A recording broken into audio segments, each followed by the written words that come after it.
سے پہلے میں آپ سے یہ سوال پوچھوں گی شہری صاحبہ، ابھی جو ساری سچویشن بنی ہے جب ایران اور اسرائیل اور امریکہ، یہ جو ایک ہم دیکھ رہے تھے کہ ایک ٹرائی اینگل بنا ہوا تھا اور اس میں جنگ کے سارے معاملات بنے ہوئے تھے، اس کو دیکھتے ہوئے سیز فائر کا اعلان کیا جانا ٹرمپ صاحب کی جانب سے، ایک تو آپ سمجھتی ہیں کہ اس کے بعد جو وائلیشنز ہوئی خاص طور پہ دونوں جانب سے، اور ٹرمپ صاحب کا اس پر بھی اظہار مایوسی وہ بھی سامنے آیا، پھر قطری وزیر اعظم کی جانب سے بھی کہا گیا کہ وہ بھی مایوسی کا اظہار کریں کہ یہ ہمیں جو سیز فائر کروائی گئی تھی اس میں اب جو ہم دیکھ رہے ہیں کہ وائلیشن آ رہی ہے دونوں جانب سے، یہ معاملات کو خراب کر دے گی۔ اب فرینچ پریزیڈنٹ وہ بھی کہہ رہے ہیں کہ وولٹائل سچویشن ہے، ابھی بھی انسٹیبل ہے، آپ بھی سمجھتے ہیں کہ یہ انسٹیبل ہے اور اس کی کوئی پرماننس نہیں ہے، اور وے فارورڈ کیا ہوگا اب آگے؟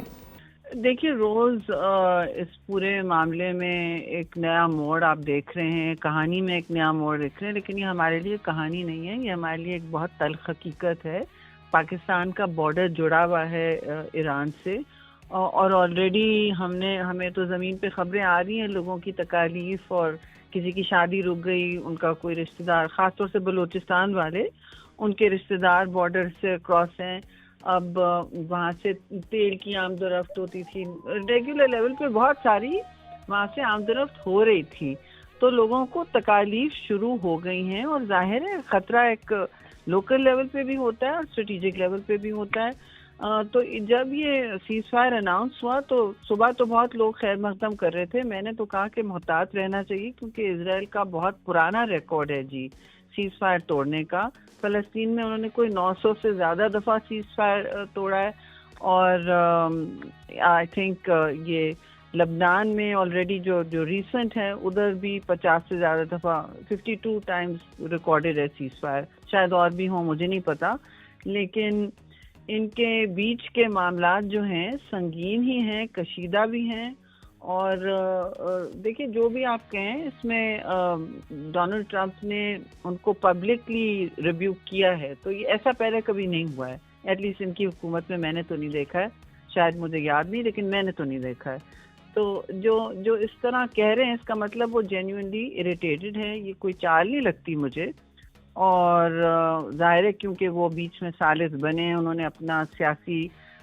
سرمایہ اس پہ لگایا، پولیٹیکل کیپٹل، پھر اس پر وہ نہیں چاہ رہے ہیں کہ اس کی نفی ہو۔ تو میسج تو یہ ہے ان کو، ڈونلڈ ٹرمپ کو بھی، کہ دیکھیے اسرائیل کی طرف سے کہ ہم ایک حد تک ہی آپ کی بات سننے تیار ہیں، اس کے بعد ہم اپنی من مانی کریں گے۔ اور اسرائیل کا یہ بھی پیغام ہے جی، میں سمجھتی ہوں وہ امن نہیں چاہتے، ریجیم چینج تو ان کی بات ہوگی، اب ڈونلڈ ٹرمپ نے بات کی ہوگی، اس وقت اسرائیل اور نیتن یاہو ریجیم میں سمجھتی ہوں ریجیم چینج نہیں ریجیم چینج چھوڑیں، وہ امن یا سیز فائر میں بلیو ہی نہیں کرتے، تو ان کو تو جب تک کوئی قائل نہ کرے اور فورس نہ کرے اور کوئی ان پر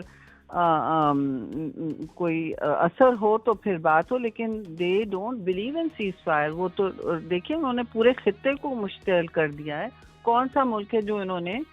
جہاں انہوں نے انویژن نہیں کی ہے؟ لیبیا، سیریا، یمن، ایران، لیبنان، فلسطین کا حشر کر دیا، غزہ کو مطلب آثار قدیمہ بنا دیا، وہاں ایڈ ورکرز کو جانے نہیں دے رہے، تو یہ تو حالات سنگین ہیں۔ ٹھیک، شہری صاحب آپ سمجھتے ہیں کہ جو ابھی آج ہم قطری پرائم منسٹر ان کا اسٹیٹمنٹ بھی دیکھ رہے ہیں، وہ کہہ رہے ہیں غزہ میں بھی سیز فائر کے لیے تمام فریقین سے بات چیت کا عمل جاری ہے، اب جو ساری سچویشن بنی ہے اس میں آپ سمجھتی ہیں کہ پیلسٹین میں پرماننٹ اس کے سولوشن کے بغیر مڈل ایسٹ میں ہم پیس قائم کر سکتے ہیں، مڈل ایسٹ میں پیس ممکن ہے؟ جی بالکل، تنازعات کا جڑ تو آخر کار فلسطین ہی تھا، ایران اور حماس اور حزب اللہ ہی سوال تو کرتے تھے نا اس پر۔ اب ایشو یہ ہے کہ قطر نے بھی جو بات کی ہے، دیکھیے قطر پر بھی حملہ میں سمجھتی ہوں اتنا موضوع نہیں تھا جو انہوں نے حملہ کیا، یہ بھی ایران نے، دیکھیے ساورنٹی ایک نیشن کی ساورنٹی ہوتی ہے، وہاں بیس ہو یا جو بھی ہو، کوئی اور راستہ ڈھونڈ لیتے۔ خیر آئی تھنک قطر نے بہت گریس دکھائی ہے، اور وہ سازشی پر بھی میں انوالو ہوتے ہیں، تو ان کی طرف دیکھیے سارے گلف ممالک جو ہیں کسی نہ کسی طرح اس میں ان پر اثر ہوتا ہے، اور یہ خطہ نہایت ہی حساس ہے، کوئی یہ نارمل خطہ نہیں ہے، اس میں بہت ساری ممالک جڑے ہوئے بھی ہیں، اور مسلم ممالک، گلف ممالک، انرجی جائنٹس جسے کہتے ہیں خود بھی ہے ایران، اور پھر ظاہر وہ اپنا اسٹیٹ آف ہارموز بھی ساتھ میں ہے. تو دیکھیے یہ ایک آرڈنری خطہ نہیں ہے، اور یہ اگر جنگ بڑھتی چلی جائے گی اور اس میں پابندیوں کا کوئی طریقہ نہیں، ڈی ایسکلیشن کا اور سیز فائر کو یقینی بنانے کا طریقہ نہیں ڈھونڈا جائے گا، تو یہ بات پھر بہت دور تک جائے گی. اور سب کو خدشہ تھا جی جو وہ بار بار کر رہے تھے. ٹھیک، ایک آخری سوال آپ سے یہ کہ پاکستان کے سارے تنازع میں آپ کیا کردار دیکھتی ہیں، کیا پوزیشن دیکھتی ہیں؟ جی پوزیشن میں تو بہت وضاحت ہے. پاکستان نے ایک کلیئر پوزیشن لی ہے. آپ نے دیکھا 2 اسٹیٹمنٹس نکلے ہیں، ایک شروع دن پہ کانڈمنیشن بھی کی، اس کے بعد NSC نے اسٹیٹمنٹ دیا. تو یہ آپ دیکھ رہے ہیں کہ ایک کنسسٹنٹ پوزیشن لی ہے. پھر بھی ایران نے تشکر اور شکریہ کا اظہار بھی کیا ہے کہ پاکستان نے مڑ کے ان کے لیے بات کی. تو میں سمجھتی ہوں یہ حق کا فیصلہ تھا اور صحیح فیصلہ تھا. آپ نے چیئرمین بلاول کو پیپلز پارٹی کی میں بات کروں تو انہوں نے بھی بہت کوئی لگی لپٹی نہیں کی اس پر. انہوں نے کہا کہ دیکھیے جب آپ اتنے ممالک میں انہوں نے جنگ کی اور کوئی نہیں بولا، اس ممالک میں کی تو کوئی نہیں بولا، دوسرے میں، تو پھر ایک وقت آتا ہے جب آپ پر کوئی بات ہوتی تو آپ کے لیے کوئی بات کرنے نہیں ہوتا.